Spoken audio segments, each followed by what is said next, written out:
ہر مشقت اپنے وقت پر مشقت رہتی ہے. کسی وقت کسی چیز کا انتظام کرنا آپ کے لیے بڑا قابل تکلیف ہوتا ہے، آزمائش والا ہوتا ہے. بعد میں آپ سمجھتے ہیں کہ یہ تو کوئی مسئلہ ہی نہیں تھا. اللہ نے انسان کو مشقت، ہم نہ سکون ڈھونڈتے ہیں، بس ٹھیک ہے گھر بن گیا، بس ٹھیک ہے اب میں نے بچے پال لیے، بس ٹھیک ہے. او بھائی تو نے آگے بڑھنا ہے، تو نے مشقت کرنی ہے، جد و جہد میں رہنا ہے. وقت فرصت ہے کہاں، کام ابھی باقی ہے، نور توحید کا اتمام ابھی باقی ہے. یاد رکھیں اگر آج جوانی ہے تو بڑھاپا آئے گا. آج اگر صحت بالکل ٹھیک ہے تو آہستہ آہستہ خدا نخواستہ قوا اور اعصاب کمزور ہونے لگتے ہیں. ہمیں نا ذہنی طور پر تیار رہنا ہے. لوگ کہتے ہیں جناب پتہ نہیں میں بڑا پریشان ہوں، ایک مشکل ختم ہوتی ہے دوسری شروع ہو جاتی ہے. میں نے کہا یہ مشکل نہیں، یہی تو مزہ ہے زندگی کا. اللہ کہتا میں نے تجھے مشقت میں پیدا کیا ہے اور تو کہتا ہے کہ آسانی ہو جائے. اب یہ تو نہیں نہ ہوگا، جس نے جیسا پیدا کیا ہے بات تو اس قادر مطلق کی چلے گی، تیری نہیں چلے گی جب اس نے پیدا ہی مشقت میں کیا ہے. حضرت زید بن ارقم رضی اللہ تعالیٰ عنہ بیمار تھے. یہ ذرا بات سننا میرے کریم کی. اللہ کے پیارے حبیب علیہ السلام تیمارداری کے لیے تشریف لے گئے تو حضور سید عالم علیہ السلام نے جا کر جناب زید بن ارقم کی طبیعت کو دیکھا تو کمزوری تھی اور وہ پریشان بھی تھے. تو حضور علیہ الصلوۃ والسلام کو اللہ تعالیٰ نے غیب کے خزانوں کی کنجیاں عطا فرمائی ہیں. قریب مسکرا کے فرمانے لگے زید اس بیماری سے پریشان نہ ہو، اس سے تو آپ نے ٹھیک ہو جانا ہے. اس روایت پر خاص غور کرنا کیا کہہ رہا ہوں. فرمایا اس سے آپ نے پریشان نہیں ہونا، اس سے تو آپ نے ٹھیک ہو جانا ہے، مسئلہ ہی نہیں. ہاں اس کے بعد ایک وقت آئے گا آپ کی آنکھوں کی بینائی رخصت ہو جائے گی اور عمر بھی آپ کی لمبی ہوگی. یعنی ایک بڑھاپا، ایک نظر چلی جائے گی. اب آپ یہاں غور کریں سرکار تربیت کیا کر رہے ہیں. حضور فرما رہے ہیں یہ جو مشکل ہے یہ تو گزرنے والی ہے، اس کے بعد جو مشکل آنے والی ہے وہ اس سے بڑی ہے. فرمایا زید اس کے بعد آپ کی بینائی چلی جائے گی اور عمر بھی لمبی ہوگی، تو بتائیے اس وقت کیا کریں گے. تو حضرت زید بن ارقم رضی اللہ تعالیٰ عنہ عرض کرنے لگے یا رسول اللہ میں اللہ کی رضا پر ثواب کی نیت سے صبر کروں گا. مانا کیا ہے، دکھ قبول محمد بخشا راضی رہن پیارے. ٹھیک ہے اگر بینائی جائے گی اور بڑھاپا آئے گا تو قبول کریں گے، رب کی رضا کے لیے ثواب کی نیت سے صبر کریں گے. ایسے بھی کبھی دنیا میں میدان لگتے ہوں گے کہ بیماری آئے گی، بتایا جا رہا ہے اور پوچھا جا رہا ہے کہ تو کیا کرے گا، تو بتا رہے یا رسول اللہ صبر کروں گا، تو نتیجہ بھی وہی بیان ہو رہا ہے. یعنی سارا سودا نقد و نقد. اسی وقت ہتھیلی پہ سرسوں جم رہی ہے. حضور نے فرمایا کیا کرو گے؟ یا رسول اللہ صبر کروں گا اللہ کی رضا کے لیے ثواب کی نیت سے. تو حضور فرمانے لگے اگر تو صبر کرے گا تو پھر نتیجہ سن، اللہ تجھ سے حساب نہیں لے گا، بغیر حساب ہی جنت عطا کر دے گا. وہ میرے بھائی ایک مشکل سے آپ گزر گئے، اب آپ کو اگلی مشکل کے لیے تیار رہنا ہے. ذہن بناؤ یار، طبیعت بناؤ، آگے بڑھنا ہے، مشقت کرنی ہے، نیند تھوڑی کم لینی ہے، زبان کے ذائقے مزے کے کھانے تھوڑے کم کرنے. ہم نے اپنی مرضی سے وہ لیٹے ہیں، وہ آرام کر رہے ہیں، اس سے تھوڑا اٹھ کر سوچنا. امام علی مقام کا پیغام یہ ہے کہ تو بڑا تب بنے گا جب تیری زندگی محنت والی، کوشش والی، جد و جہد والی ہوگی. اور پھر اس کے بعد کیا کرنا ہے؟ ایک کوشش کرنی ہے. اس کے بعد اگلا کام یہ ہے کہ جہاں رب رکھے نا وہاں رہنا بھی ہے، اس کی رضا پہ. جب آپ مسلمان ہوتے ہیں نا، کلمہ پڑھتے ہیں تو ہم اعلان کرتے ہیں آج کے بعد فیصلے میرے نہیں چلیں گے، فیصلے اللہ کے چلیں گے. لیکن پریشانی پتہ کب ہوتی ہے؟ جب ہم فیصلہ اپنی مرضی کا مانگتے ہیں. وہ بھائی جب تو مالک کا غلام ہے، بندہ ہے، تو پھر دکھ کس چیز کا نام ہے؟ کسی درویش نے کہا تھا دکھ کس چیز کا نام ہے کہ اللہ کی مرضی اور ہے اور تیرا ارادہ اور ہے. تو کہتا ہے بات اس طرح بنے جس طرح میں چاہتا ہوں، اور رب کہتا ہے نہیں میں نے فیصلہ کر لیا ہے. پھر تو دکھی ہوتا ہے سکھی بلا کون ہوتا ہے؟ جو رب کر دے وہ کہے بالکل ٹھیک ہے، وہ کہے بالکل. اور قرآن مجید نے اسے بیان کیا رضی اللہ عنہم ورضوا عنہ. یہ کربلا کا دوسرا پہلو، ایک پہلو مشقت جد و جہد، ایک پہلو یہ کہ رضی اللہ عنہم ورضوا عنہ. اللہ کہتا ہے میرے بندوں کی شان یہ ہے کہ اللہ ان سے راضی ہے اور وہ اللہ سے راضی ہے. اللہ ان سے راضی ہے اور وہ بھی راضی ہے اللہ سے. اللہ نے جہاں رکھا ہے وہ اللہ سے. ایک پہلو یہ ہے کہ اللہ راضی ہو جائے، ایک پہلو یہ ہے کہ بندہ راضی ہو جائے. رب فرماتا ہے ذالک الفوز العظیم، وہ اللہ سے راضی، اللہ ان سے راضی. یہ بہت بڑی کامیابی ہے. امام محمد غزالی رحمۃ اللہ علیہ سے کسی نے کہا تھا زیادہ مشکل کیا ہے، اللہ کا راضی ہونا کہ بندے کا؟ تو امام صاحب فرمانے لگے رب تو مہربان ہی بڑا ہے، بڑی جلدی راضی ہو جاتا ہے. دو صرف آنسو بہائے سچی توبہ کے مالک راضی ہے. کسی غریب کی مدد کر دے اخلاص سے اللہ راضی ہے. اللہ تو جلدی راضی ہو جاتا ہے، مشکل یہ ہے کہ بندہ نہیں راضی ہوتا. یہ اس نے ہر روز ایک نئی امید لگائی ہوئی ہے، ہر روز اس کا نیا رنگ ہے. یہ راضی نہیں ہوتا. حضرت موسیٰ علیہ السلام نے اللہ کی بارگاہ میں عرض کی مالک میری قوم یہ عرض کرتی ہے کہ تو بتا تو ہم سے کیسے راضی ہوگا. حضرت موسیٰ اپنی قوم کی عرض لے کر مالک کی بارگاہ میں کوہ طور پہ حاضر ہے. او یارو اسے دل کی تختی پہ لکھ لینا.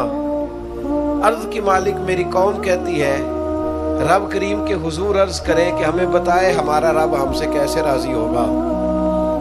تو حضرت کلیم کہتے ہیں جب رب کی بارگاہ میں عرض کیا تو مالک نے فرمایا ان سے جا کے کہو وہ مجھ سے راضی ہو جائیں، بس وہ راضی ہو جائے میں بھی ان سے راضی ہو جاؤں گا. حسین سب سے لاڈلے تھے. حسن کی بھی کیا بات ہے، امام علی مقام کی کیا بات، اور امام حسین سب کے لاڈلے تھے. لیکن جب امتحان دینے کی باری کربلا میں آئی تو اکیلے کھڑے تھے. نہ پشت پر نانا، نہ ہاتھ میں شیر خدا کی انگلی، نہ پلٹ کے جا کے ماں کے پلو میں چھپنے کا موقع، نہ حسن موجود ہے کہ بڑے بھائی سے مشورہ لے لیا جائے. کوئی نہیں. یہ کون ہے اٹا ہوا غبار میں اٹا ہوا؟ یہ نبی کا نور عین ہے، یہ بالیقین حسین ہے اکیلے. اور باقی جتنے تھے وہ سارے چھوٹے تھے. بڑا مشکل کام ہو جاتا ہے جب آپ سب سے بڑے ہو جائیں اور صرف آپ کو تسلی دینی ہے، صرف آپ کو دوسروں کو سنبھالنا ہے. وہ بڑا مشکل مرحلہ ہوتا ہے. لیکن امام حسین نے اس مشکل مرحلے کو اس طرح گزارا کہ وہ بڑے تھے نا. بس اتنا کہوں گا کہ حسین وہاں پر شکر کرتے تھے جہاں پر صبر مشکل تھا، وہاں پر شکر کرتے تھے جہاں پر صبر مشکل تھا. جہاں صبر مشکل سے ہوتا ہے وہ وہاں گردن جھکا کے کہتے تھے آمنا وصدقنا، ٹھیک ہے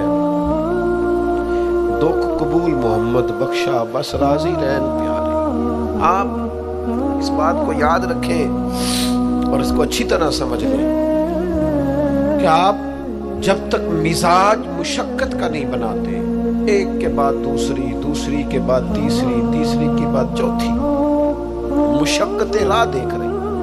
اور جو مشقتوں کے عادی نہیں وہ پھر پچھلی صفوں میں ہیں. جو مشقتوں کے عادی نہیں وہ پھر کسی صورت بھی نہ نام بنا سکتے ہیں نہ کام کر سکتے ہیں. جس کو آرام کرنا ہے، جس کو سکون سے سونا ہے، وہ منزل نہیں پا سکتا. آپ کو آگے بڑھنا ہے، آپ کو جد و جہد کرنی ہے، آپ کو کوشش کرنی ہے، آپ کو باہمت رہنا ہے. حضرت سیدنا عبداللہ ابن عمر رضی اللہ تعالیٰ عنہ کا صاحبزادہ بڑا سخت علیل ہو گیا. بچے بیمار ہو جائے تو تکلیف بڑی ہوتی ہے انسان کی طبیعت کو. حضرت عبداللہ ابن عمر کے بیٹے بڑے سخت علیل ہو گئے. جناب عبداللہ ابن عمر بڑے پریشان ہیں، کبھی ادھر جاتے ہیں کبھی ادھر جاتے ہیں. اس حکیم کے پاس اس طبیب سخت پریشان. آپ کے دوست احباب دیکھتے کہ حضرت عبداللہ ابن عمر بڑے